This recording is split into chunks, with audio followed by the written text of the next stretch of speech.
Leaders, here's how you may be creating anxiety on your team. So as a leader, your team is a reflection of your own patterns. Your patterns become their patterns. So do you tend to avoid conflict? Well, you set the tone for how other people address their concerns. Are you always busy and distracted? You set the pace of work for the rest of your team. Do you routinely do urgent things instead of the important things? Well, you set up priorities for others. Leaders, by routinely covering up our feelings with busyness, we tie our worth to our work, and everything starts to seem personal. When your busyness is tied to your worthiness, you have to stay busy so that you can feel worthy. Instead of being drawn to balance, we're drawn to distraction. Our worth is getting tied up in our work. Because work is up and down, your team is too. I believe one of the most important qualities of a great leader is self-awareness. Most leaders are very ambitious. So this often means that they spend the balance of their time trying to get somewhere, and they have a really hard time being somewhere now. It means that we're always trying to improve ourselves and our jobs and other people, but we have a hard time appreciating the way that things are now. You can't effectively lead other people by denying reality and not appreciating it for what it is. Most people have routine patterns of resistance that undermine their relationships and their productivity. We avoid conflict. We avoid tough but important decisions. We avoid tough assignments, tough phone calls. We avoid bills that we don't want to pay.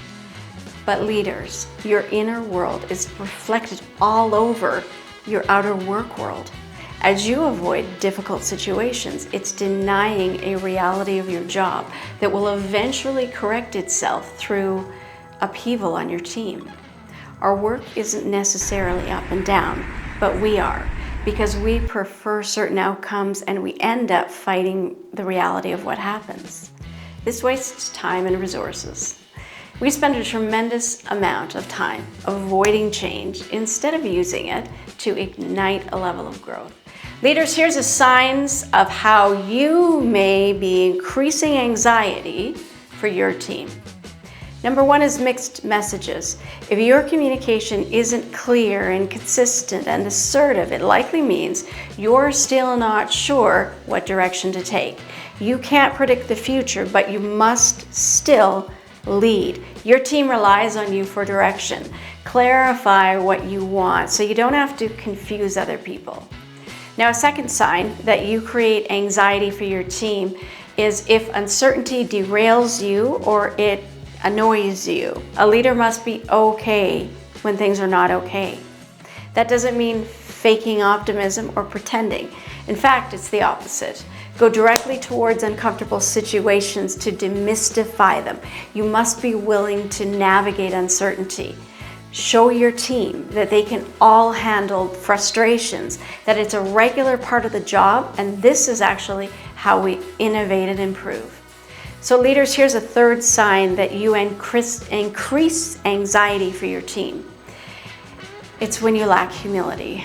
Every leader makes mistakes, but by covering them up, we can't learn from them. Openly talk about your strengths and your weaknesses. Denying our mistakes creates tremendous anxiety. Remember, the way that you handle stress is the way that your teams will handle stress. If you avoid stress, your teams will too. If you blame others for your stress, your teams will too. If you're hard on yourself in stress, your teams will carry on this momentum and be hard on each other.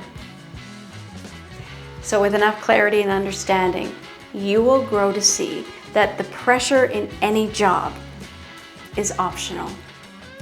By being present with your work moment to moment, you can experience a lot more joy, a lot more confidence and meaning. Purpose has a rippling effect. It ignites other people. Imagine your team being hopeful and driven by purpose, not problems.